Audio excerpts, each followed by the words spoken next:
I'll try to do it in a few words. I think one thing that's significant about summer reading is it's one of the oldest children's library programs that is held at almost every library in the country for over 100 years, which is only about as long as there have been public library children's programs. So if I'm being really honest, the number one reason that I do summer reading is just that tradition and that expectation. It's one of, I think, what people see as an essential service of the public library. And so those are my few words, an essential service of the public library. It's that bridge from one school year to the other. We've had a lot of collaborative programs together to kind of promote those things. And so I think the kids also see it as a way to be involved in something in the community when they're not in school, as a place to go, programs to do, and also to find something interesting for them.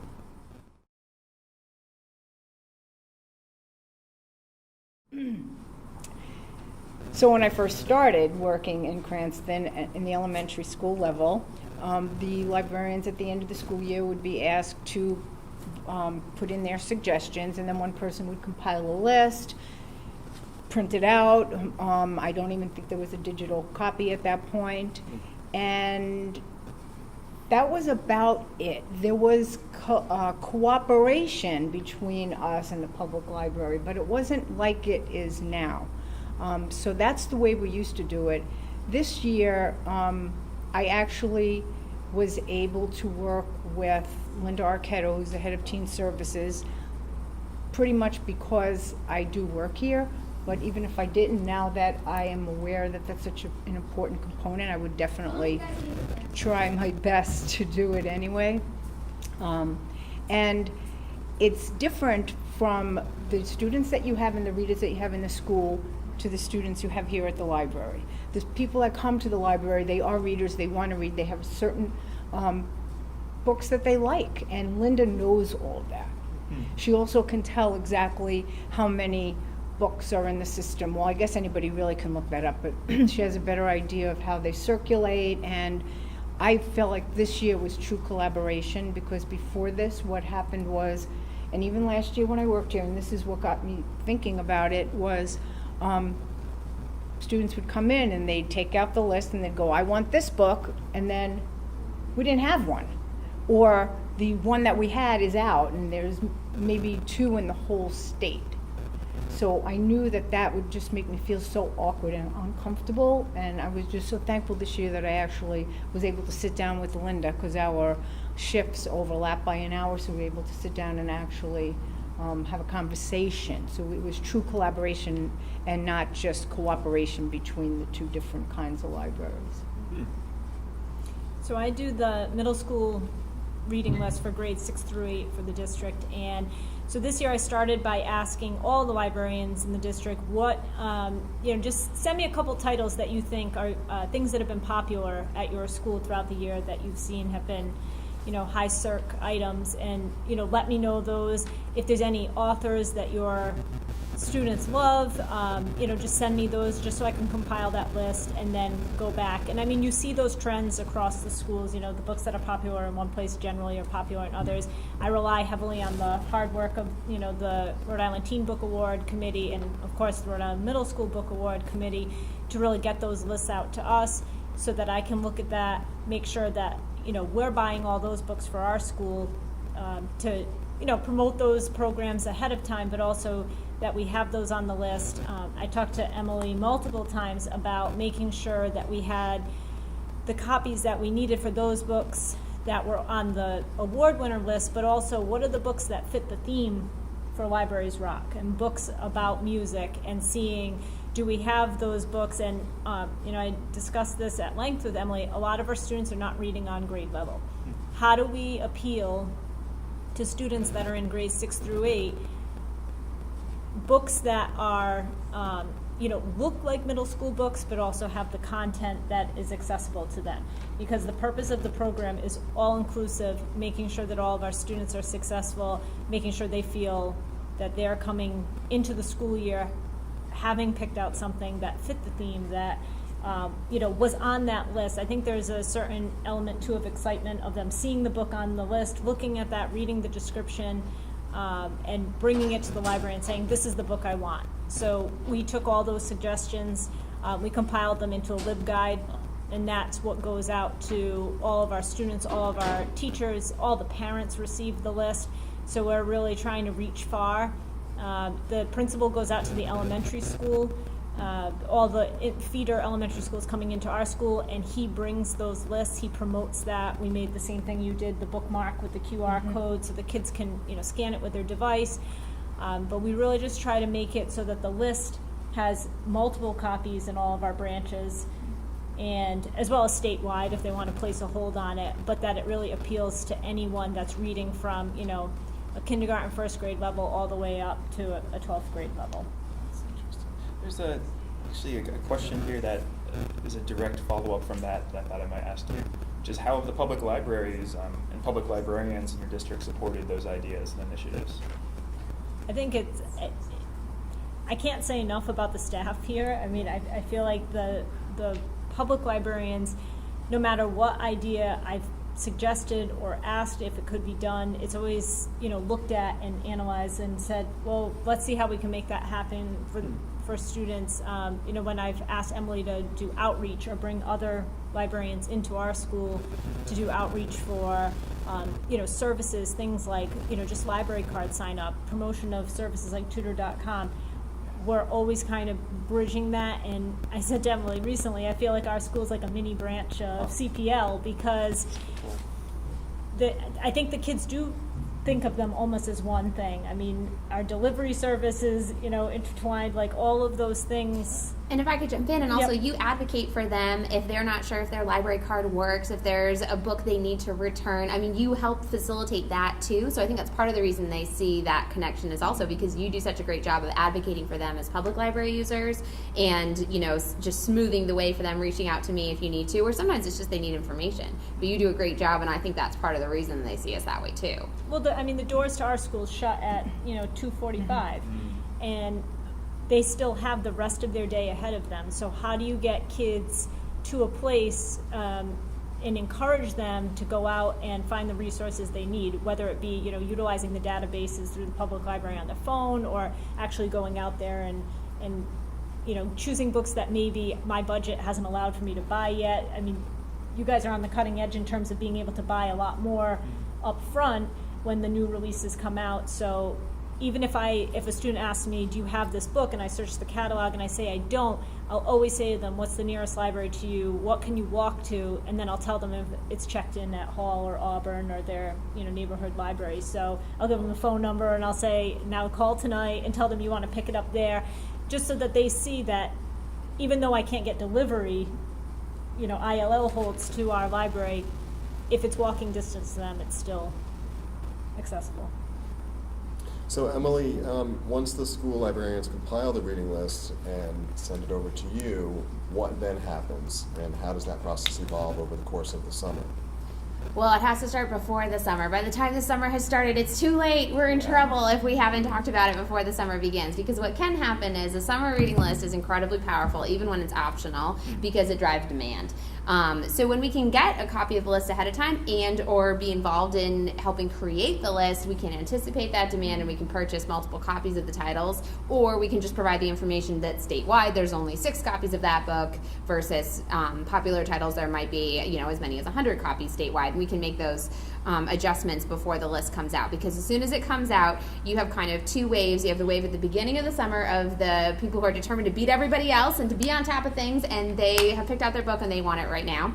And then you have a wave at the end of the summer of everyone who says, there's summer reading, and now I need this book, and I need it now because school starts in a week or 2 days or yesterday, and they need to get their reading done. So we have those 2 big waves, and so I'm really grateful that we can work together on the list and see the list ahead of time so that we can purchase multiple copies of those books. And there's still a little bit of predictions you have to make, which one of these is going to end up with a whole list of 20 to 60 people, and which ones you have 1 or 2 copies and that's enough, because it's also true that the young people, they have a choice. And one thing that's great about the lists that the school librarians are producing in Cranston is they're full of choices. Sometimes we have to even emphasize more to the young people, like, no, you don't even have to read something that's just on this list. We just want you to read. But you're right. They feel empowered by the list. They can read the descriptions ahead of time. They can make a selection, something they want, and we can get it for them. Sometimes they just have to wait a little bit.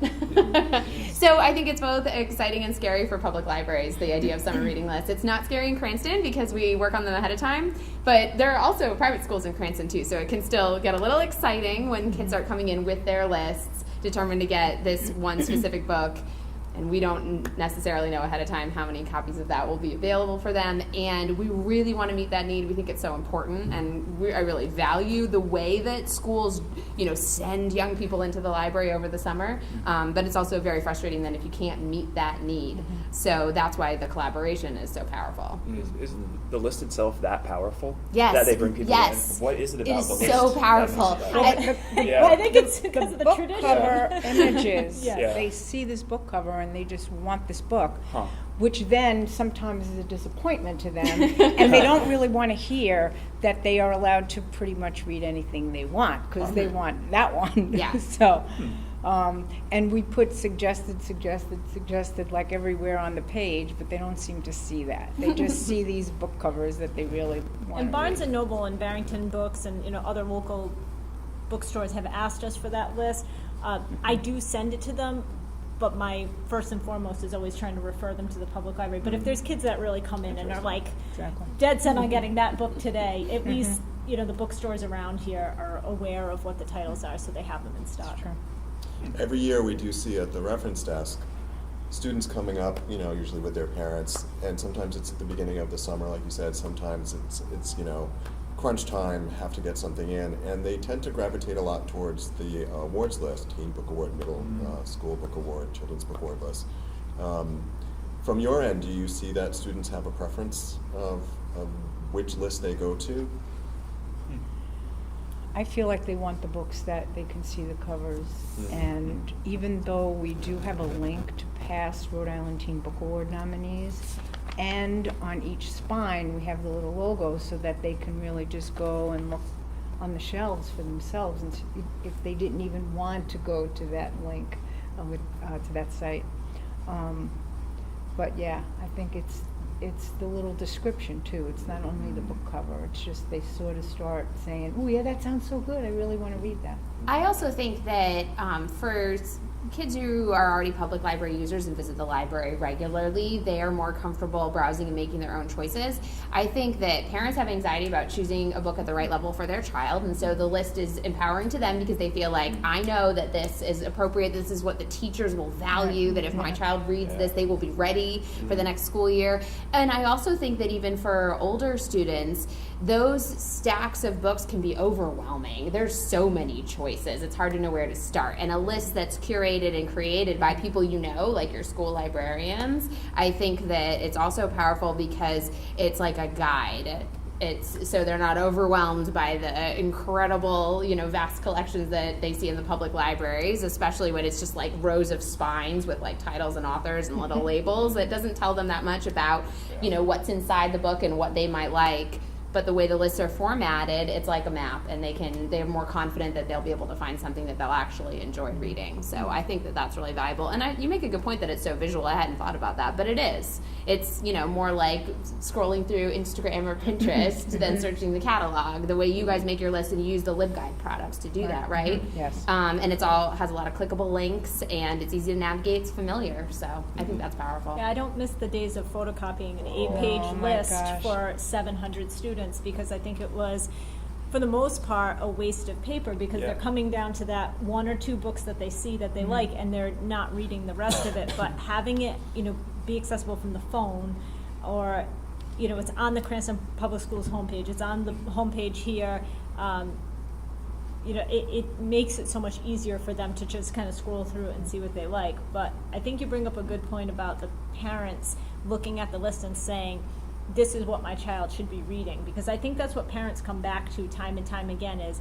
I don't know what they should be reading. I don't know if the content is okay for them. So we really work to make sure that whatever is on the list the content would be okay for those incoming 6th graders and 7th graders. Not that we're ever trying to censor anything out of them, but just making sure that it's something that a family can feel confident that they're coming in and they're getting for their child, and it's going to be a good pick for them, reading level wise, content wise, and like you said, something the teachers value. Because a lot of our English teachers at my school are very into reading YA Lit, and they love when the kids come in and they've read something the kids have read, and that can be kind of a springboard for discussion for them as well. And I think you brought up that we in Cranston feature the award nominees on our list, and the other thing that's wonderful about that is those books have all been read by librarians, and you make the point about they're people have had long discussions about whether they're appropriate and interesting and right for that age level, which is important too and is important to parents.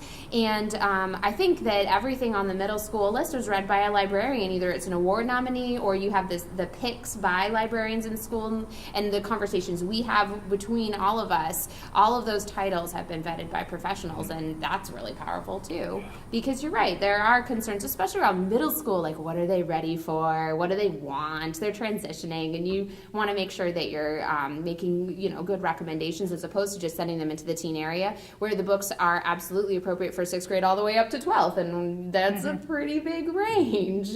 But the middle school list is tailored more to the age group, and I think that's something people value. And that's another reason the award nominee list, we can just pop those right on there, and that's 20 books that have been read by librarians and have that seal that yes, we really think that this is good for this age group. Even with the accelerated reader, because once, if they can't find anything they like on the actual list, or if those are all gone, they are allowed to read anything that's found in accelerated reader. When you go into that record, it will tell you if it's M middle school, just those grades, or if it's M plus, which could be 6 to 10. So we try to, at least Linda and I, when we print out the little sheet to put in there, we make sure that it's just for middle school. And there's other information on there that if there's anything questionable in the book, it will be there. So it's good, like if the parent is trying to help them find a book, or if the parent's coming to get them their books, they can read up on that a little bit.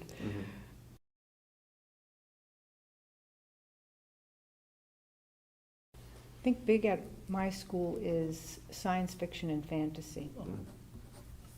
Which is not so much at the middle school level, so it even shows how it changes within those few years. So what's most popular at middle school level?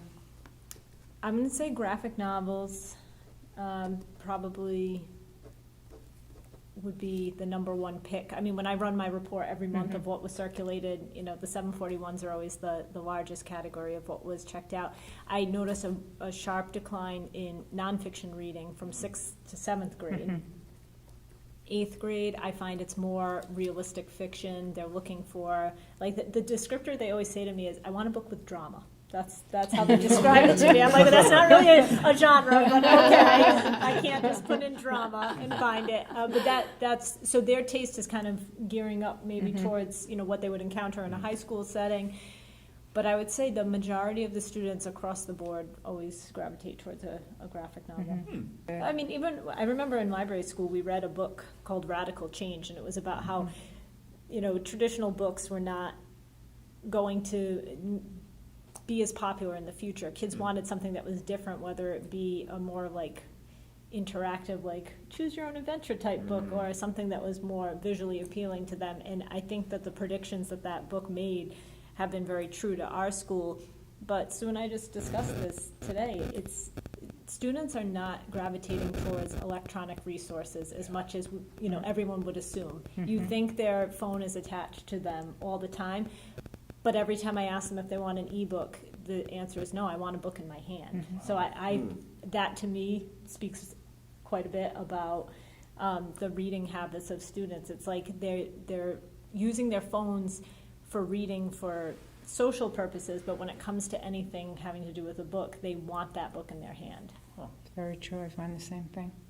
The only digital form of a book is an audio book, like some of the special ed kids that have a hard time getting through a book, reading it alone, will read it and listen at the same time. That seems to help them a lot. Well, what those two things have in common is they're an immersive experience, and I think that they're still looking for that. And so whether it's an audiobook that surrounds you in a different way or whether it's like putting away your phone and taking out a book, I think they still want to be like sucked into a story. Interesting. Playaways have been very popular with our students too. That's interesting. They love having the audiobook to just kind of like, a lot of our students walk home from school. So they say, oh, I just listen to it when I walk home. So that, even though it's, not holding that book in their hand, so to speak, they're still using it like kind of on the go, and they like having that option to listen as opposed to just, sitting down and having to read. But so I've seen a lot of success, like you said. That's interesting, Students with, IEPs, that might be something that's written in as one of their goals, but I have a lot of students that just say to me all the time, I'd rather, if you have it, could I borrow that audiobook? That's really interesting.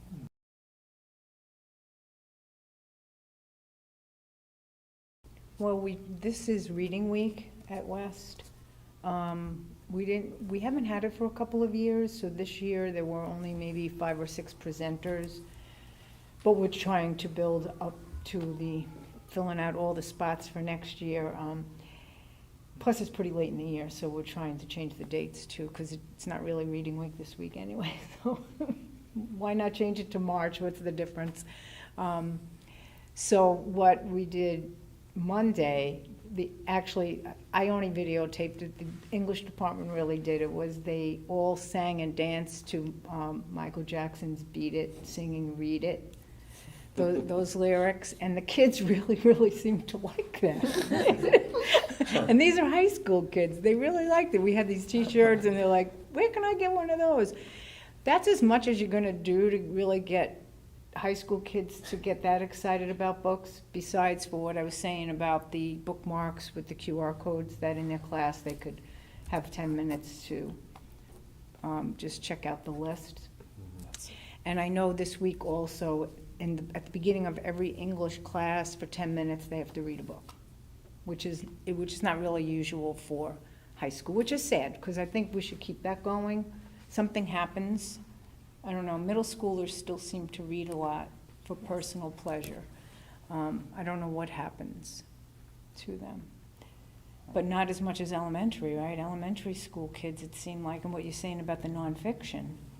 I think that, They definitely loved nonfiction. there's a shift in I think the reading interest in terms of that. For our students, for the promotion of summer reading, I schedule each team to come in, and I worked with Emily on getting a complete set of RIMSBA, RICBA, and some of the Rhode Island Teen Book Awards to have almost on display. I found the last few years of doing workshops with the students and meeting with all of them, I wanted them to hear about the books. I had book trailers for them, and then they filled out a form to say what title they wanted to go to the library and check out, as well as like a teen program they wanted to go to this summer at the library. But what I noticed was I didn't have the books for them to pick up and hold in their hands, and I thought, I feel like that would be something that would encourage them maybe to get to the library earlier. So if they see it, they hold it in their hands, they say, oh, this is definitely what I want to read for my choice this summer, maybe getting them in the door a little bit earlier for you. But last year, just having around the library, we posted the codes to scan with their device to watch a book trailer about all the, many of the books that we could find trailers for that were on the summer reading list. And that was a really big draw for them. I think they left there feeling like, oh, these are definitely the two I want to go home and, say to my parents, I want to go to the library and get this book, or I want to order it on Amazon or whatever. Just something about that visual piece of watching the clip about it. But I just thought, too, this year it's just nice to have them hold it in their hand and see, is it too long? Is it too short? Do I like the format of it? I mean, some kids tell me, I don't want to read it because I don't like the font. So just taking that into consideration for them. We do our promotion during lunchtime. Nice. Yeah, the public librarians visit every public school in Cranston, and we do it mostly during lunches at the middle and high school level. At the elementary level, we sometimes go door to door and we hit every classroom, or we'll do like assemblies. I think at the elementary level, it's a particularly big deal that with public librarians go in and we try to reach every kid. We definitely go to every school. We try to get every classroom within those schools. Someone might be on a field trip that day, but we really try to kind of have a personal contact with the kids, and so we're sort of personally inviting them to come into the library over the summer. And we're really fortunate in Cranston that we're able to do that because it's through the school librarians that we set up those visits, and it's complex. School schedules are challenging. There's a lot of pressure. There's a lot of events at the end of the year, like field day and things you have to work around. And so we're lucky the school librarians in Cranston will work with the principals, the reading coaches, the classroom teachers, whoever they need to pave the way for us so we can go in and try to talk to every kid in that building and tell them about what we're doing as our summer reading challenge, because in the public libraries, in addition to meeting people's needs in terms of the summer reading list, we're trying to do a fun program where in some way you keep track of your reading and are rewarded for it. So, I mean, to go back to your question about philosophy, that's of course like the great conflict for me, because on the one hand, summer reading programs in the public libraries are so wonderful and important, and on the other hand, they're based on the concept of somehow measuring your reading, which is not really a measurable thing. So every year we torture ourselves about how to structure it, like how should we actually have them record their reading and what should we reward them for, and it's easy to throw up your hands and say like, this is crazy, this is not how people read. But at the same time, for some kids it makes a difference, it's motivating, it's exciting, and so we just try to make it as fun as possible. But so we go into at the elementary level, we really talk about that summer reading challenge and how they can keep track and what they may receive if they do. And I think at the middle and high school levels we focus more on the books themselves, and we try to get them excited about reading in general, because they're less likely to be impressed by keeping track on a piece of paper and then like getting a small prize at the end. So we have to reach them on a more emotional level, like here's why you, or an identity level, like here's why you personally should be a reader over the summer, and here are books that might relate to you personally, and like emphasizing the choice. But at the elementary level, we're like, prizes. And I think the kids are a great ambassador for their parents, going home and telling their parents about all the things that the public library has to offer, because sometimes parents aren't aware of the programs and the things available to them. So when the public library comes in and promotes those things, the kids get excited, and then they go home. We had for many years at the elementary school, we had a letter. It was like, dear mom and dad, these are the books I want to read this summer. Please take me to my local public library to pick them up. And it really did promote them going home and saying to their parents, this is what I want to do this summer, and these are the places I want to go. So I think that reaches out to them, and then they go home and talk about what's being offered.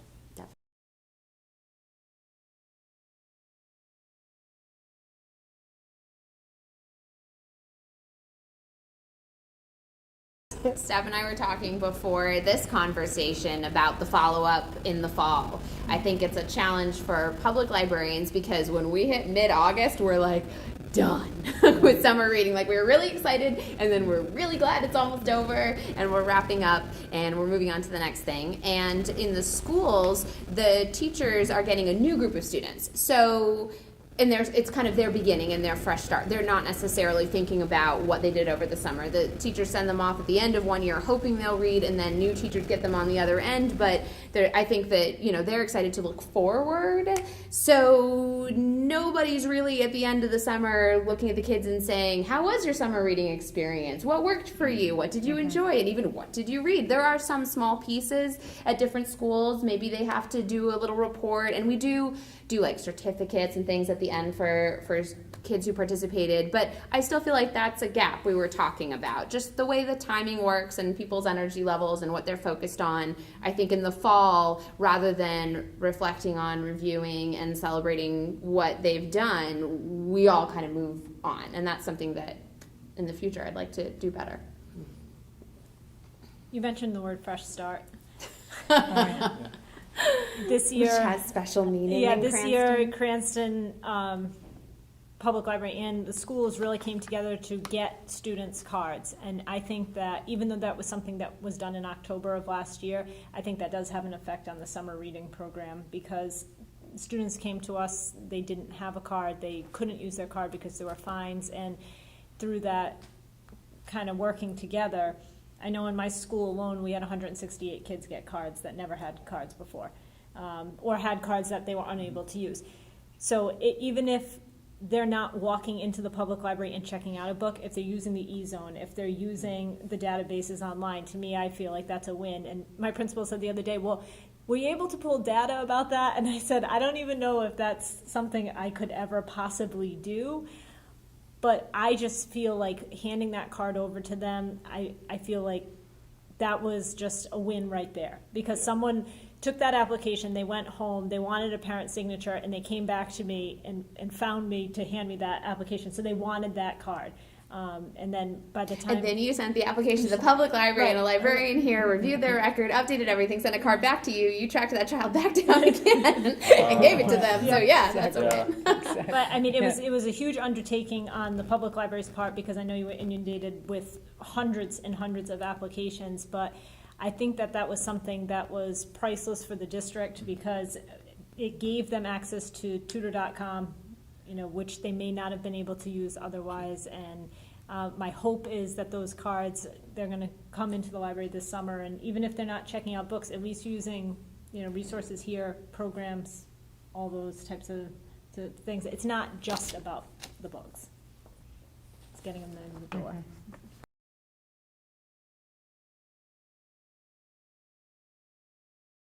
Well, I know a lot of districts do not have the cohesive school library department that we do here. A lot don't have like a program supervisor. Some districts only have a few librarians and they kind of work independently. I think that's part of the problem. But what I would say is just go and approach the public librarians, because I'm sure that every single public library in this state would be more than happy to help out the schools. I think that would be the first step anyway. And even having the public library just come in during parent events. We had a 6th grade orientation, which was last month. So it's not that far removed from the start of the summer reading program, but Emily was there, present, handing out card applications, talking about teen programming, what was happening at the branches. I think just being in the school setting.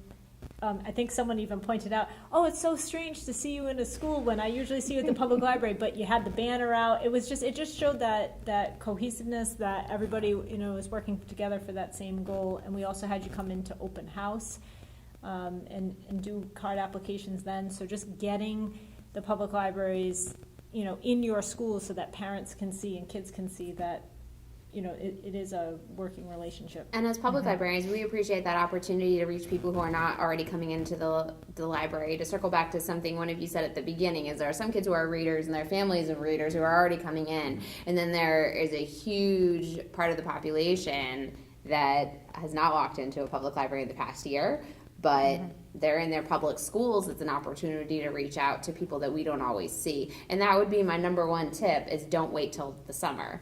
It's really a year-round collaboration that makes the summer work.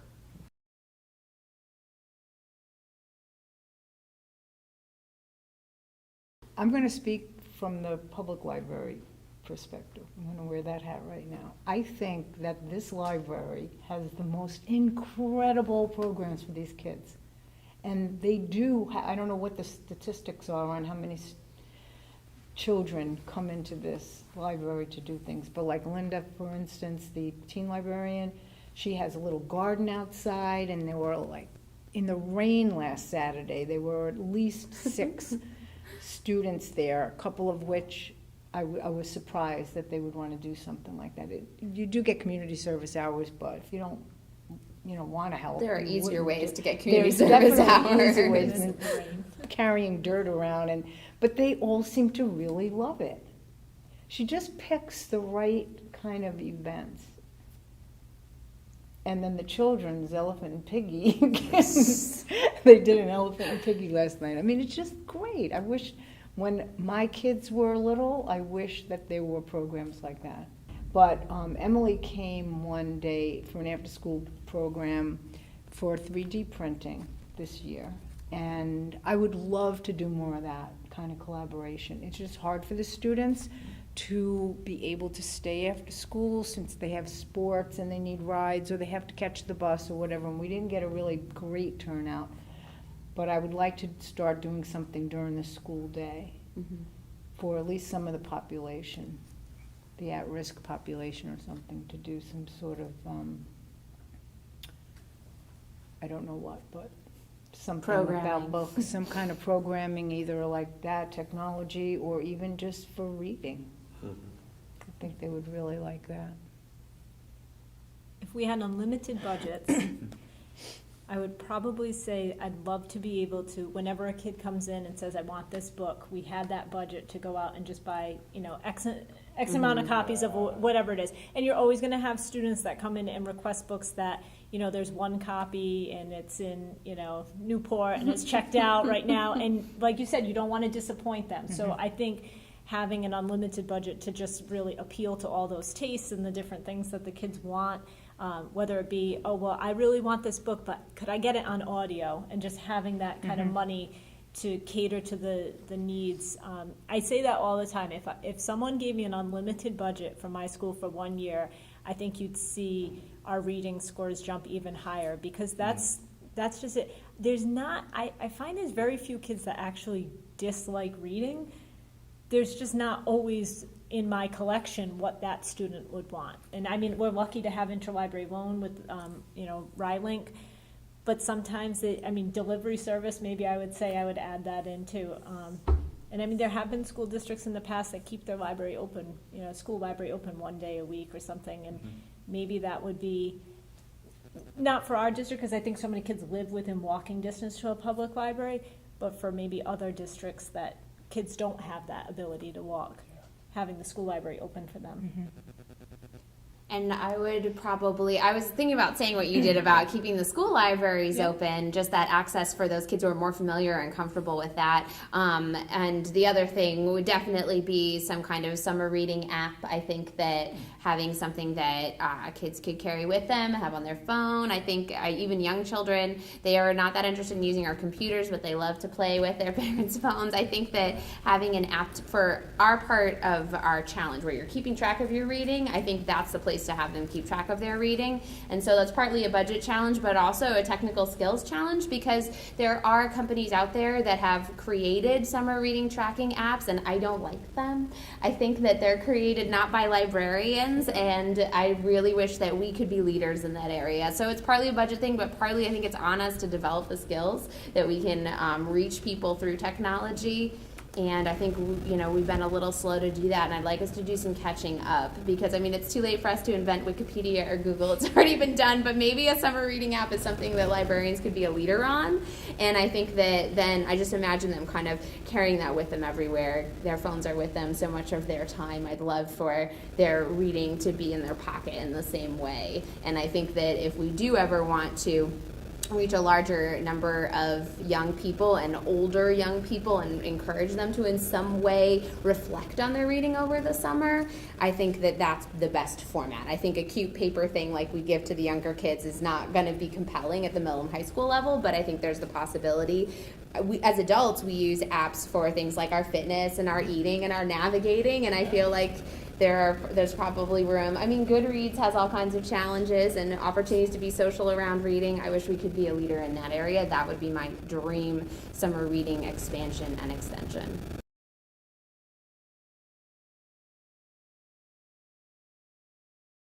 Just that the adults, I think, need to really channel a lot of the enthusiasm, because if the adult in front of the students is not enthusiastic about the programming coming forward, and I try really hard, because my son is young as well and participates in the summer reading program. I try to go to a lot of the programs, so I also have that personal connection to, I've seen Ron Sargent, the balloon guy, so I can promote how awesome he is. But I think it's, if we're not going into it and showing them we're readers, we're involved in the programs ourselves.